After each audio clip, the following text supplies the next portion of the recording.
Ngicela ncike inkosi. Amakhosi esibili.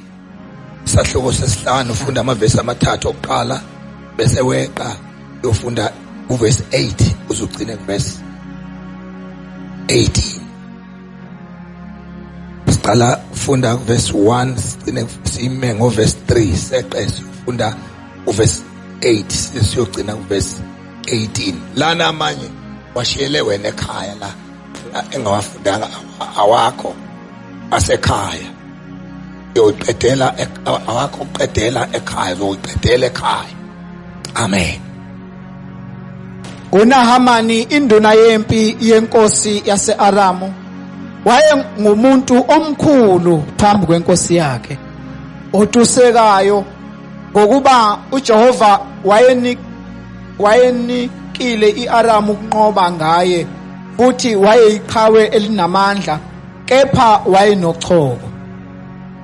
Ama-Aramu ayephumile ngamaviyo abuya ezweni lakwa-Israyeli enentombazanyana encane yayincekukazi yomkaHamani. Yathi enkosikazini yayo, sengathi inkosi yami ingaba phambi komprofeti oseSamariya, khona ibiyakuphiliswa ochokweni lwayo. Verse 8. Wathi u-Elisha umuntu kaNkulunkulu esezwile ukuthi inkosi yakwa-Israyeli ikebhulile izingubo zayo, yathumela enkosini yathi, ukebhuleleni izingubo zakho na? Namahashi akhe nezinqola zakhe wema ngasemnyango wendlu ka-Elisha. U-Elisha wathuma isithunywa kuye ngokuthi, hamba ugeze kasikhombisa eJordani, kuyakuthi inyama ibuyele kuwe uhlambuluke.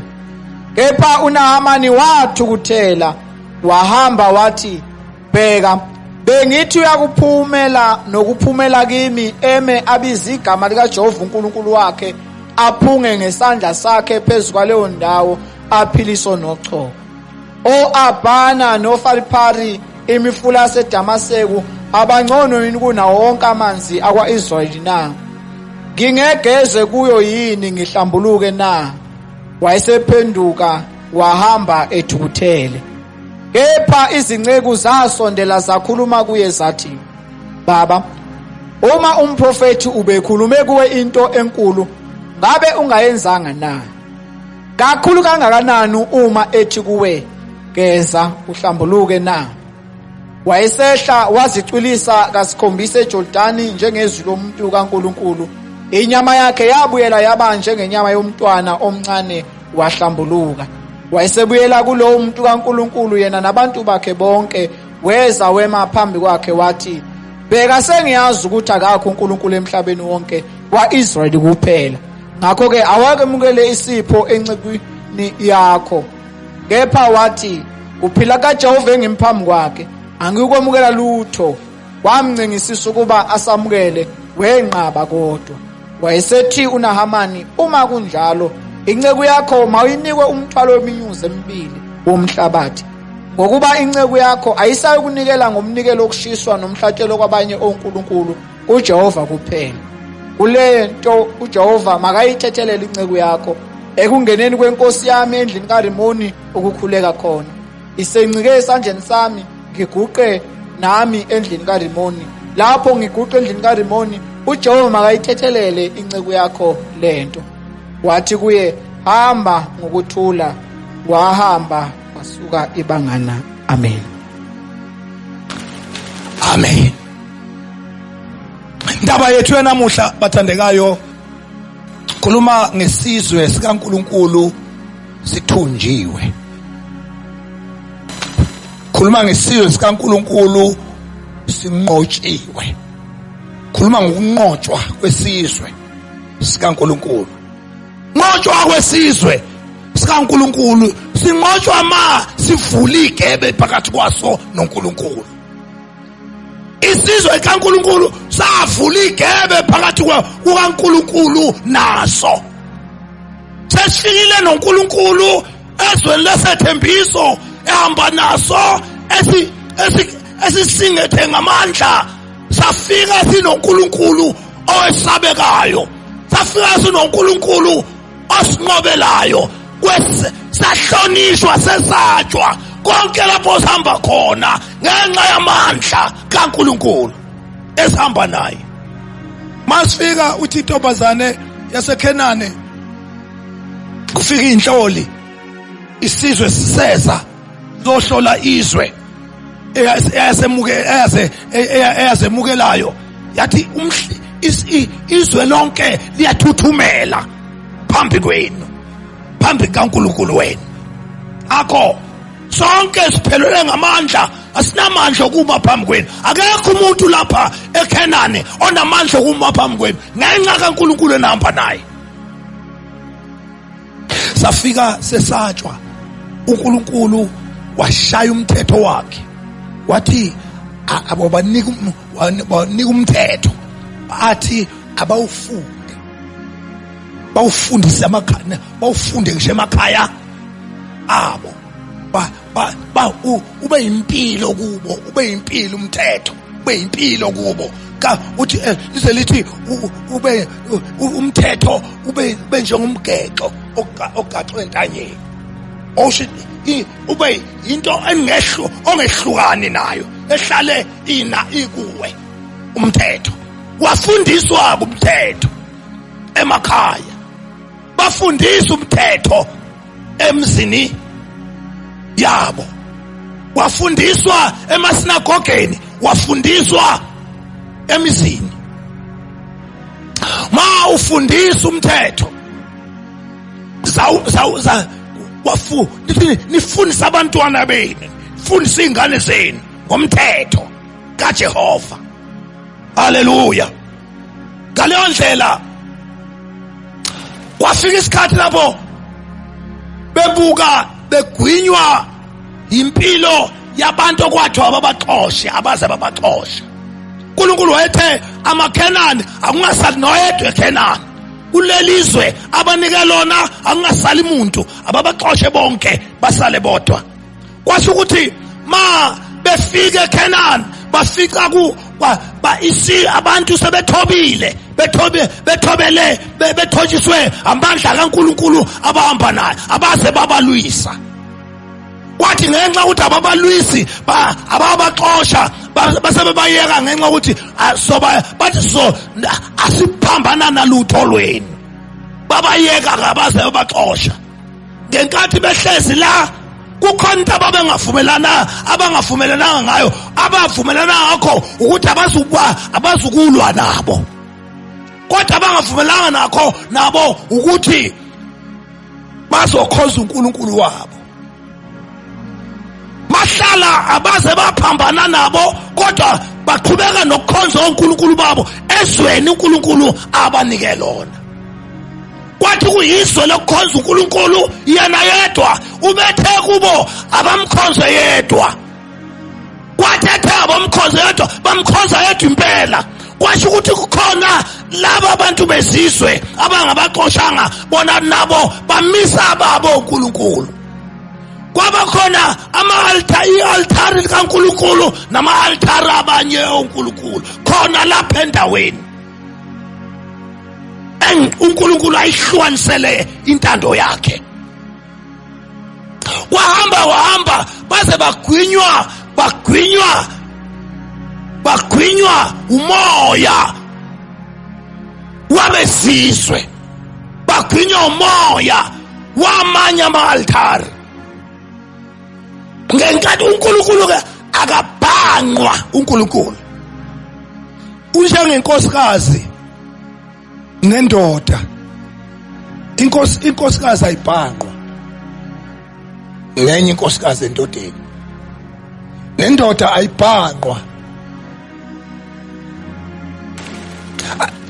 ayibhangqwa nenye indoda kunkosikazi.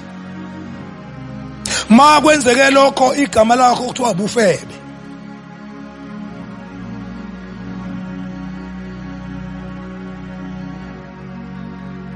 Bese lithizwe kaNkulunkulu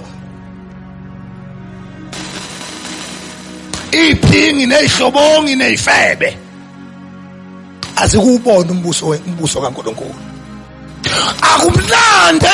akumnandi ekhaya uma kukhona ukubhanqa kulo mshado. Umshado nokubhanqa awumnandi.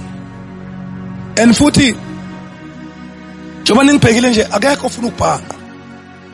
Sengiyathuka nesontweni. Uma inkosikazi ibhanqiwe inganqamlala iphethe induku emfishane ngakho. Amehle sezinxeme nje. Uhlangane naye umfundisi noma kuyikhola lakho lingakuboni.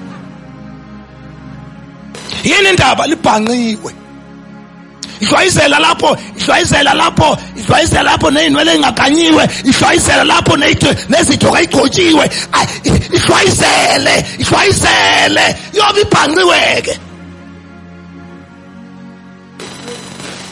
Hayibo sengikhuluma kabi nesontweni. Wawayibona indoda ibhanqiwe. Iklinye inkosikazi ayiklinye kuze kuphela amehla amnyama kusala mhlophe. Qhubeka iklinye. Iklinye beka idolo la ocabanga ngini. Ibhanqiweke. Kodwa nina uNkulunkulu niyambhanqa. Anifuni nokubhanqwa. Kodwa yena bese nilindele izulu lakhe. Ulindele izulu ubhanqile.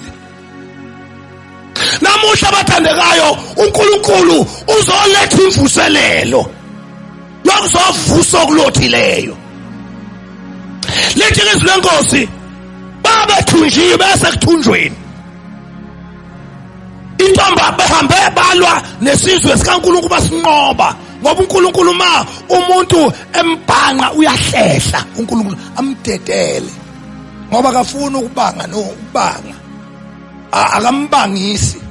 Ma ungasafuna umkhonza yedwa akakubangisi uyaqhela akudedele naleyo mpilo oyikhethele yona.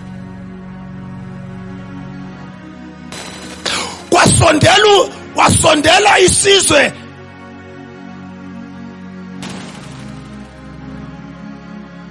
sabesizwe ngoba kubonakala basena uNkulunkulu amandla basenawo. Bathi mabesondela malwa nabo babanqoba beholwa induna egama yalo luNahamane efundiwe la. Lithi iBhayibheli uNkulunkulu alufundi verse 1 ncike Nkosi. Yebo verse 1. uNahamani induna yempi yenkosi yase-Aramu wayengumuntu omkhulu phambi kwenkosi yakhe otusekayo ngokuba uJehova wayenikile i-Aramu ukunqoba ngaye futhi wayeyiqhawe elinamandla kepha wayenochoko. Unike isizwe sama-Aramu wasinikela kuNahamani.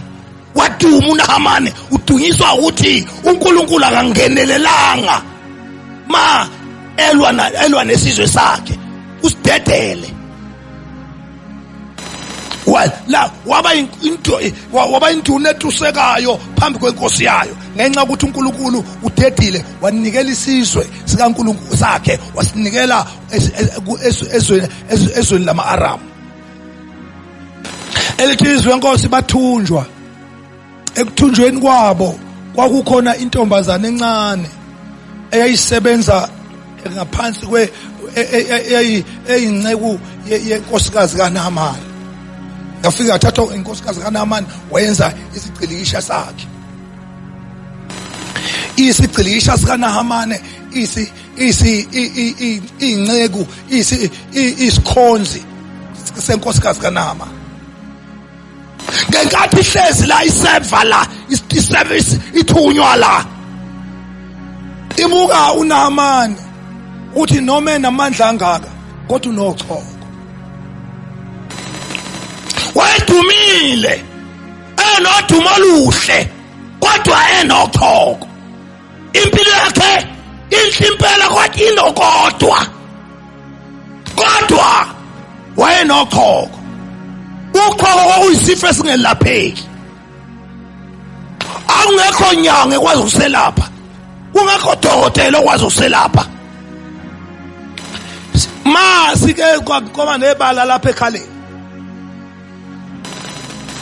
la libhoboza imbhobo lelo bala ilidli ikhala lisale lingekho kukhona imbhobo zodwa uma likelibala lapha indebeni zomlomo lizozidla indebe zomlomo usala amazinyo uma liyahlala endlebeni indlebe izokuzosala imbhobo uma lisemnweni iminwe izosala amathambo engekho kwazi ukuselapha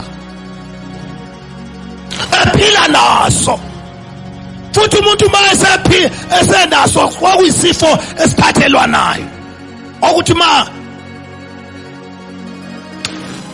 sesimbambile kahle asuswe phakathi kwabantu ayohlala ngaphandle angifuni ukungena endabeni yochoko ngoba indaba yami lapha ilapha esizweni sinqotshwe ama-Aram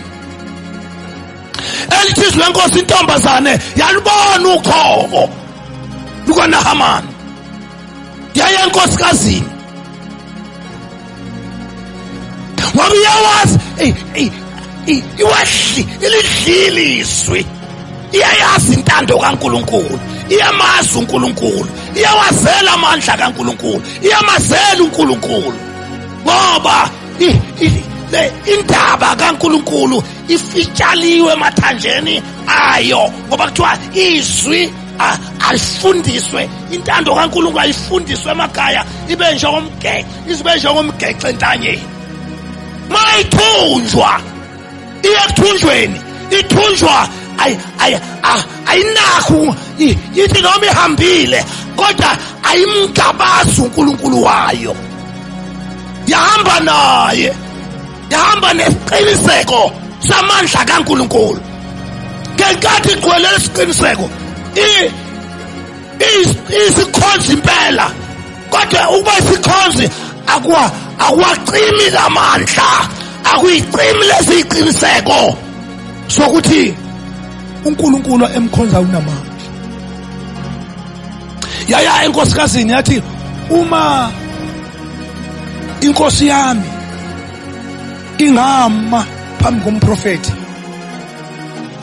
ingasinda okuthokweni lwayo noma behamba noma bephila impilo abayiphilayo kodwa banenkinga yochoko lapha ekhaya uthi ma ekhuluma untombazane wakhuluma ngezwi linamandla uyintombazane encane kodwa khona amandla angaphakathi kwakhe haleluya lamandla amenza abe nesibindi sokuthi awehlulwa lutho sithunjiwe ukuthunjwa kodwa lamandla awanqotshwa amandla kaJehova awanqotshwanga anqotshiwe amandla ethu ngoba besingenaye kodwa yena kanqotshwanga sikhonza uNkulunkulu onganqotshwanga sise-Aram ukuba se-Aram ngokuthunjwa kodwa uNkulunkulu wethu akehlulwanga futhi akehluleki noma sesila akumenzi uNkulunkulu silapha ezweni lokuthunjwa kodwa akumenzi uNkulunkulu wethu abe ngwehlulwayo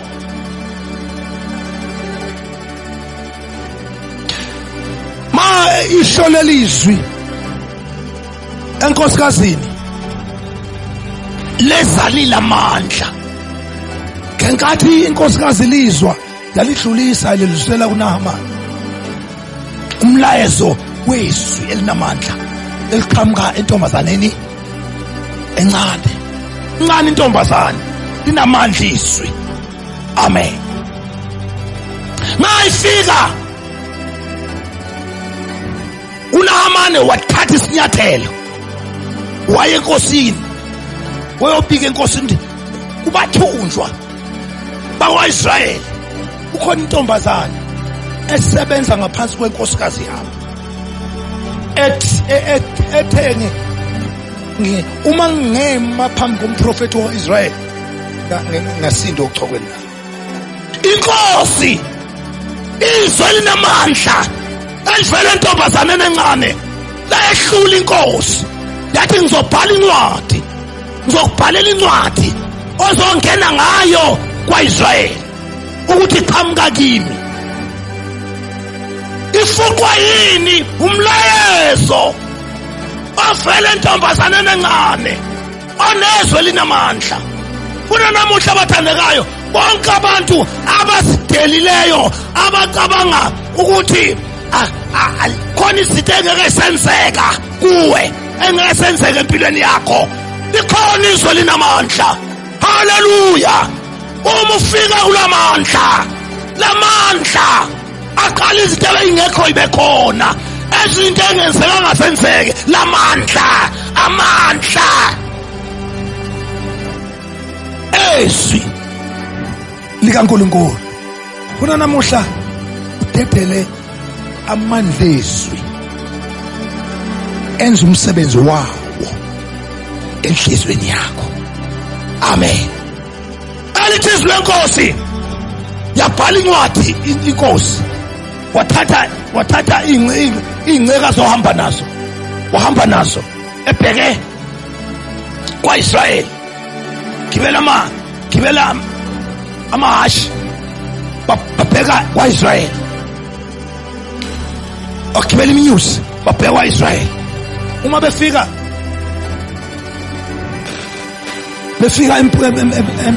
emzini womprofeti endlini yomprofeti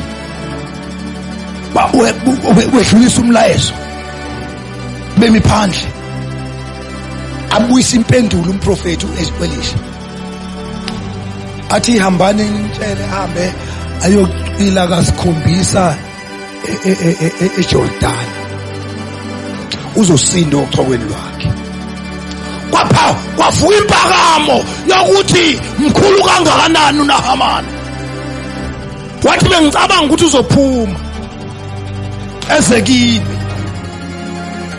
afike kimi akhuluma izwi kimi aphume nangesandla sakhe lapho kunothoko khona wathukuthela washingila wahamba wayishiya insizakalo baningi bathandekayo abantu emenyezelwayo insizakalo yabo ngoJesu bangayithathe lesinyathelo ngoba kukhona ukuzethemba kukhona ukungabaza kukhona ungethembi phakathi kwakhe ukuthi lokho uNkulunkulu akubizayo kunomvuzo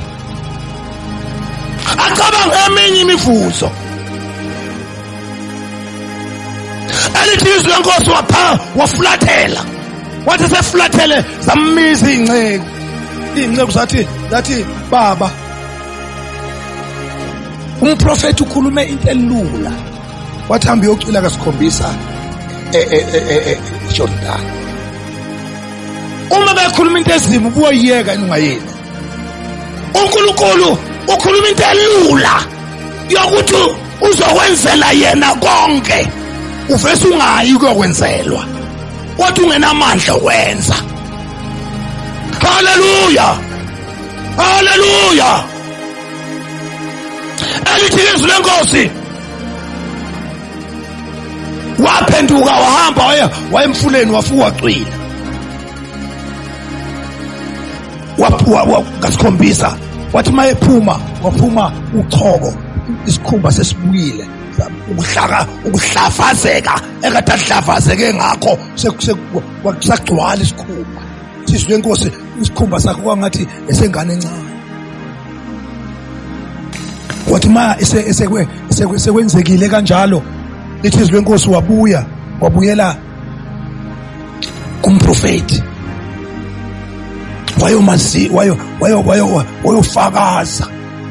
wayofakazela amandla kaNkulunkulu afakazela amandla sanemukele ingane sami ngisangena ofakazela amandla uNahamani okadelwa nebandla likaNkulunkulu lesizwe sikaNkulunkulu. uNahamani obemelene noNkulunkulu kodwa amandla, haleluya, ezwi eliphuma entombazaneni encane yiwo alenza i-Aram, ubukhulu base-Aram bubabaza amandla kaNkulunkulu. Ngicela ungifundele verse 8.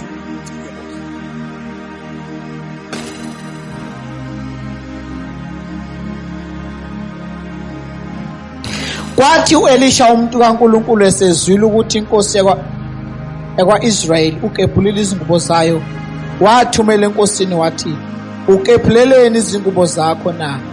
Makeze kimi aze ukuthi kukhona umprofeti. Haleluya. Angithi uphethe incwadi uyise enkosini. Inkosi igcwele impila, igcwele ukulwala, igcwele ukwehluleka la, ukwehlulwa la.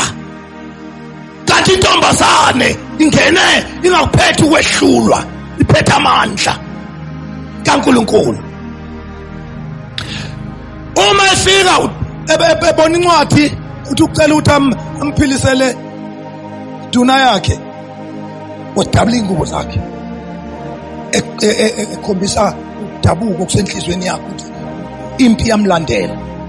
Mase bese uzomchukuluza, uzomfuna into angenayo, uzofuna ukuphiliswa kochoko, into angenayo. Kwathi intombazane encane ikuphethe ukuphila, iyakwazi ukuphila. Haleluya. Uthi kukhona ukuphila eJerusalem, kukhona ukuphila eSamaria. Amen. Elithizwe lenkosi.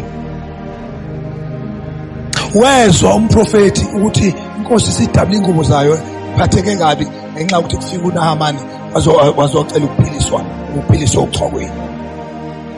Elithizwe lenkosi. Inkosi umprofeti wathumela enkosini wathi ukebhuleleni ingubo zakho, mthumele kimi ukuze umhlaba wazi ukuthi kukhona uNkulunkulu waIsrael. Haleluya. Ufike nani nobani uNkulunkulu waIsrael? Ufike nentombazane ekholwayo, intombazane encane ekholwa ngamandla kaNkulunkulu, ededele konke yakudedela, yabamba amandla, yabamba lamandla. Haleluya. Hlabe sikuwonakele, hlabe sikubhihlikile, hlabe sikuwumubi, ugcwele umonakalo, awusekho ubuntu ebantwini ngenxa wonakala okusemhlabeni, ngenxa wonakala umonakalo osemhlabeni ulahlisa ithemba.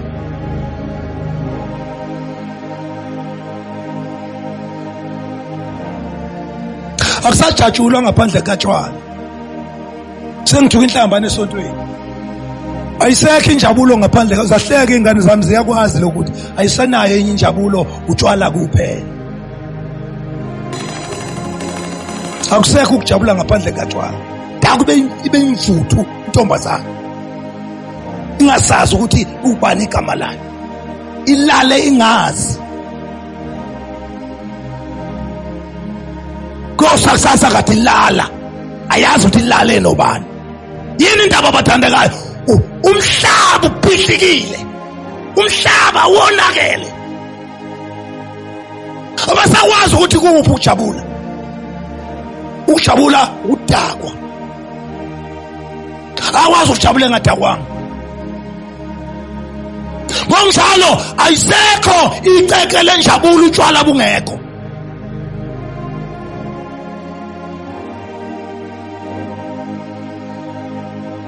Sekuba khona nje utshwala, sebakhona ngisho ubirthday yengane.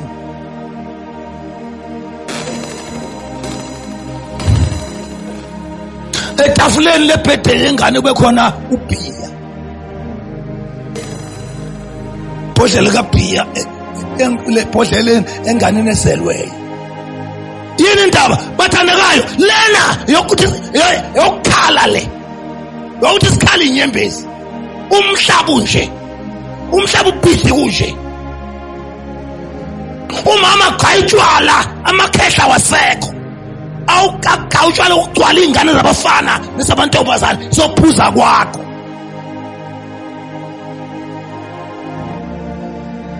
phuza zokuthele ihambe siya emakhaya ibuya nangakusasa sengiyathuka nesontweni yenziwa uwe leyo kodwa ulinde ukuthi uNkulunkulu uzoba mhle phambi kaNkulunkulu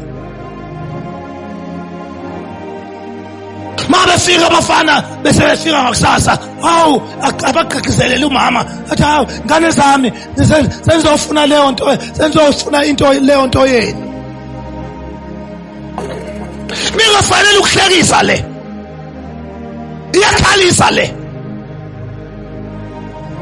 ngolwesine bazoza bezocela bezocela umkhuleko bazali mantombazane ngicela ningikhulekise uphuze emzini wami uphuze emzini wami khulekela uphuze emzini wami ashutshwala bukhaywa uye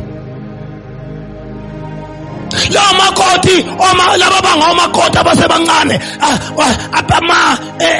mayebuya edolobheni efuna ukujabulisa umyeni wakhe amphathele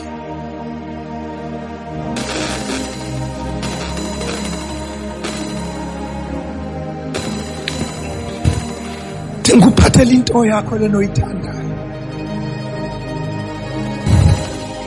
lena ihlekisi bathandekayo azodakwa mure adakwa mshtambure adakwa mkhahlele kodwa utshwala buthengwe uye haleluya ngikhuluma ngomonakalo ukuthi izwe lalithunjiwe izwe linomaniswe lisemonakalweni kodwa intombazana ephethe lamandla yethembela kulamandla haleluya yethembele kulamandla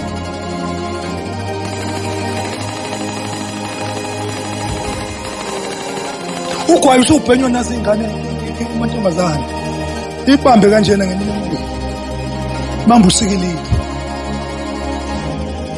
yini indawo bathandekayo ngabana nje bayihleka nje ingane zami ihlekiswa ukuthi nempela ayikho intuba yokuphuma kodwa namuhla zomamezela intuba yokuphuma haleluya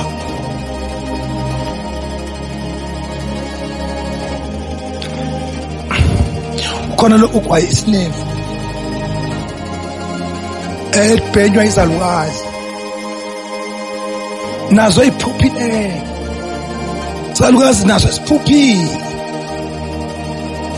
sibhema isinefu namhlanje usathane wehlisa intombi yayobhema isinefu intombi yabhema isinefu intombi yini indaba abathanda uphuphisile izwe laphupha laphupha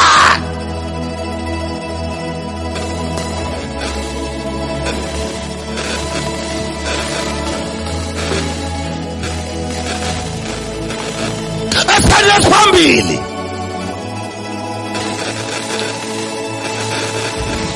intombi yayilotshelwa ngenkomo eziyishumi-1 kwagcina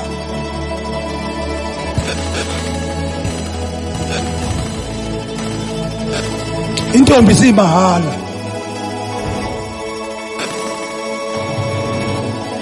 imahala intombi sala mahala izihambi yohlala khona iyopheka mahala ibe ngamahala odwa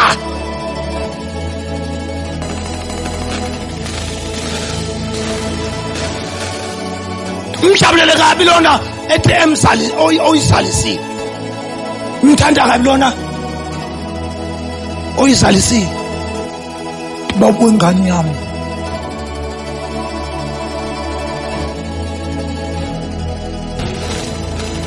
asambizi nangegama lakhe ubaba wengane yami Umuntu umonile wamphuca ubuntombi bakhe asemama asentombi kodwa babu iguguka lowo ngambiza ngegama ongamzalisanga kodwa umzalisile akasambiza ngegama kone status sokumzalisa. Uyabona abathandekayo intombi idula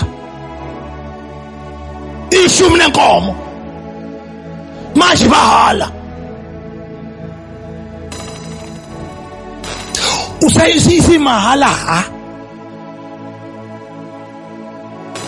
siyadlula into ivalue yentombi yehla yaqala yahla kancane yagcine yamahala. Thina ngale ngaseMpangeni ngibona ngathi lelizwe lalapha izwe lokudla lelizwe lokulima leli thina siyayithenga imfino ngale buya siyayithenga imbuye edolobheni yaqala u5 rand yenyuka yaba u8 rand yenyuka yaba u10 rand akade ngithenga nje kulezi insuku u15 rand yenyuka imbuya yehla imvelo yentombi yehla imvelo yembuye yenyuka entombi yehla embuli yenyuka funa ukuthi namuhla batha khuluma ngomonakalo okufanele basingawuhlekeli kodwa sikhale kuNkulunkulu sikhale kuNkulunkulu size kuNkulunkulu size noqobo wethu kuNkulunkulu konakele kwazonakala esontweni kunabafundisi abasemajele abaseyinkantolo basemaqaleni okudlwengula ingane sithi ikhala ingane ngaphakathi omama bayatoyiza eminyango bathi akaphuma umfundisi uthi abonele ukuthi umfundisi benza ngalutho umfundisi ukhala ingane zabo ziyakhala ngaphakathi ikhaliswa inhlungu eziyenziwe umfundisi emnyango utoyiza omama watoyizela ukuthi umfundisi akaphume angaboshi umfundisi akenzanga umonakalo umhlaba uphihlikile ngaleyo ndlela kwakunjalo nangalesi sikhathi. Elithizwe wenkosi wabuya uNahamani wabona amandla haleluya ngenxa yentombazana wabona siyadinga luhlobo ozomamukela uJesu angene enhlizweni athi angangena enhlizweni umhlaba ufunde okuhle kuyo umhlaba ufunde. Elithikizwe wenkosi mayebuya fundela mfundisi u15 uverse 15 wayesebuyela kulowo muntu kaNkulunkulu yena nabantu bakhe bonke weza wama phambi kwakhe wathi bheka sengiyazi ukuthi akakho uNkulunkulu emhlabeni wonke waIsraeli kuphela ngakho-ke awamukele isipho encekweni yakho. Unahamani lona okhuluma kanjalo bathandekayo lona okadelwa nesizwe sikaNkulunkulu uthi manje sengiyazi hayi bathandekayo ngenxa yezwi elinamandla elivela entombazaneni encane haleluya sengiyazi manje ukuthi emhlabeni wonke akekho uNkulunkulu waIsraeli kuphela akekho.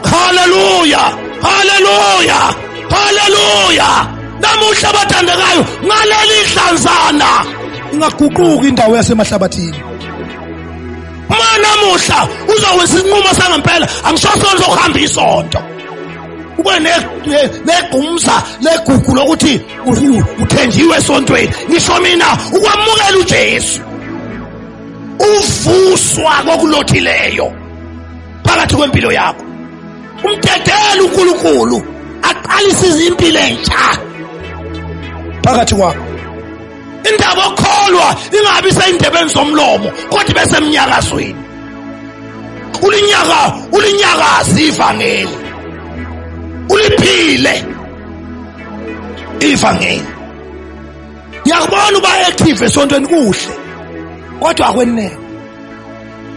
Okubizekayo ukwenza isinqumo sakho noJesu. Haleluya. Uvuma ukuqala izinto ukuthi uNkulunkulu aqalise izinto ezintsha. Lithi izwi lenkosi uNahamane uthi le angiletheke isipho, angikunikeze isipho. Uthi umprofeti kaNkulunkulu angeke kuphila kaJehova emphambi kwakhe. Angeke usithatha. Ngoba le ndaba imahala ayithengwa. Ngoba kade vele kuphethe udikila nje udikiliswa ukuthi akayitholanga ikhe ayidingayo. Kodwa manje usesizwe ngaphandle, usesizwe ngesihle. Ngaleyo ndlela wanqaba uNkulunkulu, wanqaba umprofeti kaNkulunkulu wathi ayithengwa le imahala. Uza unje ngoba unjalo uzuyisona. Awuyeki izona oqala bese uza kuye. Kodwa uza nazo. Ufike kuye bese uyaxolela. Ufike kuye bese uyathethelela. Ayithathe azenze zakhe uJesu. Bese kupha ubungcwele. Uhamba ungongcwele, uhamba ungohlanzekileyo. Bese uyaphenduka. Ngeke ngakhuluma izolo ngendaba yokuphenduka. Mase umamukela uJesu uyaphenduka. Lethi izwi lenkosi angifundela ke la uthi uthi ke mayise esenqabile uthini mayise enqabile senqabile isipho. Wayesethi uNahamani, uma kunjalo inceku yakho mayinikwe umthwalo weminyuzi emibili omhlabathi, ngokuba inceku yakho ayisakunikela ngomnikelo wokushiswa nomhlatshelo kwabanye uNkulunkulu uJehova kuphela. Haleluya! Uyaphenduka uNahamani. Uthi ma ungadiki lutho, kucela mina ngicela imithwalo yenhlabathi yakwa-Israyeli. Ngihambe nayo ngiye nayo e-Aram. Ngoba angifuni sengiyokwenza i-altari elingcwele ukuba ngiguqa enhlabathini engcwele, ngaguqa enhlabathini engcolileyo yase-Aram. Mangikhuleka uNkulunkulu angisekukhuleka enhlabathini yase-Aram, ngifuna ukukhuleka enkosi emhlabathini ongcwele wa-Israyeli. Ngiphena umhlabathi ongathwalwa iminyusi emibili, engiyothi mangifika e-Aram kube nendawo yawo lapho engizowendlala khona, lapho engizoguqa khona ngikhuleke uNkulunkulu ophilayo. Ngiguqile emhlabeni onakeleyo wase-Aram, kodwa manje sengifuna ukuguqa emhlabathini ongcwele. Uzakhela i-altari, uzakhela indawo yobukhona bukaNkulunkulu, uthatha impilo yakho. Oh, haleluya, haleluya. Uthatha impilo yakhe uyise bungcweleni, uyise endaweni engcwele, ukuba phile endaweni athi mayengcwele angongcoliswa umhlaba ongcolileyo wase-Aram. Kubeka mfundisi khona ngokhetha. Kulento uJehova makayithethelele inceku yakho. Ekungeneni kwenkosi yami endlini kaRimoni ukukhuleka khona, isencike esandleni sami ngiguqe nami endlini kaRimoni. Lapho ngiguqa endlini kaRimoni, uJehova makayithethelele inceku. Haleluya! Uvuma izondo.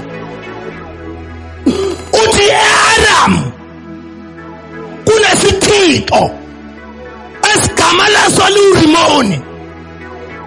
Ngihambile nenkosi njengenduna yayo. Inkosi ibambelele esandleni sami, sibheke kuRimoni. sibheke esiqweni siyokhuleka nami ngaguqa esiqweni uRimoni inkosi ayingithathelele ekutheni ngiguqile esiqweni sase-Aram uRimoni ufuma izono zakhe ufuna ukubuyela eAram azokuhlala eSamaria uzobuyela eAram kodwa abuyele engcwele abuyele ophila impilo engcwele eAram. Hallelujah. Azobuyela uNahamane eyilokhu ahambe yikho uzobuyela ngenalo uqhoko abuyele ngenazi izono. Hallelujah. Zono zakhe ithethelelwe abuyele esephendukile empilweni akade iphila ngenxa yamandla ezwi lentombazane encane. Amen. Namuhla bathandekayo uyeke ukuzidela. Amen. Vuma ukuthi akekho uNkulunkulu osiza impilo yami ngokupheleleyo. Jesu kuphela. Akekho uNkulunkulu. Uyabona namuhla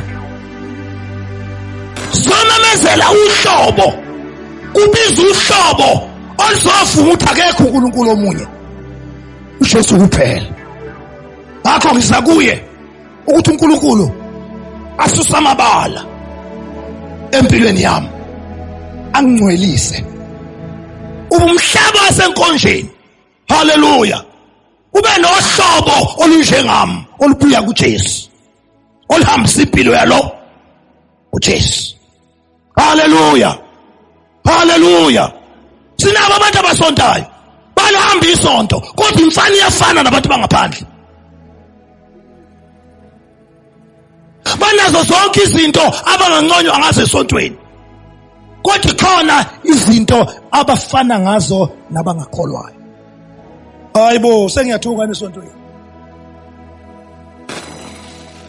Nanhlanhla lo ongayiqinisa inhliziyo yakhe ozothi Nkosi yami yimi lo baba yimi lo uJesu impilo yami. Uma uJesu ayibiza engafuni lutho engabhekeli lutho kimi iyeza nayo. Ngiyaziletha kuwe Jesu. Ngiyaziletha kuwe ngabe umdala ngabe umncane.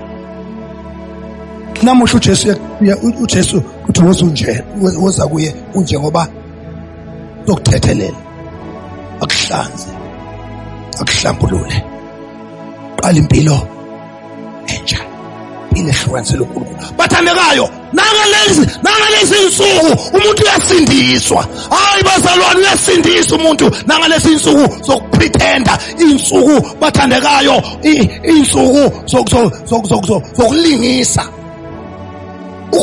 Uze kuJesu uzomkhonza udlula abalingisi belingisa.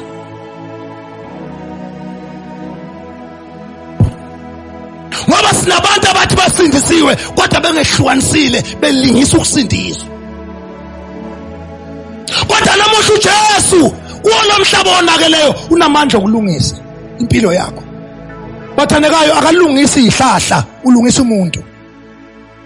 Akalungi futhi uJesu akababiza abantu akhuluma nabantu akhuluma neningi ukhuluma nomuntu bese isinyathelo sithathwa asithathwe. Bathandekayo uJesu akasibizi siyifiyo kodwa ubiza umuntu ngamunye ayilethe yena ezena isingaye nalowo zaeze isingaye noza eze isingaye.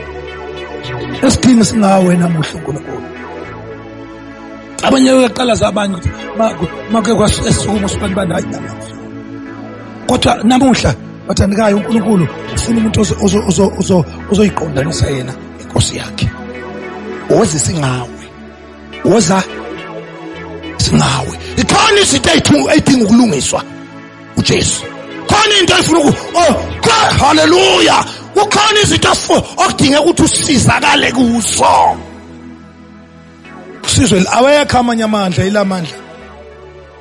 Amen. ukhuleka bathandekayo khuleka nalo inhliziyo yakhe ivule